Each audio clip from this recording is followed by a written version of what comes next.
Satu surah yang sangat kritikal yang perlu kita pelajari bersama, nama dia ada banyak, akan tapi antara nama yang famous, antara nama yang kita selalu guna, namanya adalah Suratul Fatihah.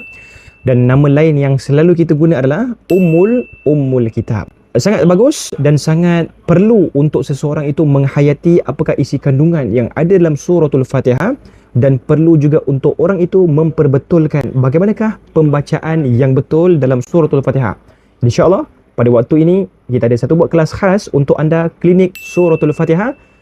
Jadi kepada siapa sahabat kita yang mungkin nak tahsin ataupun nak memperbaiki bacaan Suratul Fatihah, kita akan bongkarkan kesalahan-kesalahan yang biasa berlaku dalam Suratul Fatihah, dan begitu juga dengan tadaburnya. Kita akan ada combination dengan satu perbahasan khas, iaitu tadabur Suratul Fatihah. Jumpa anda pada 22 Jun yang akan berlangsung kelas klinik Suratul Fatihah. Jemput daftar sekarang.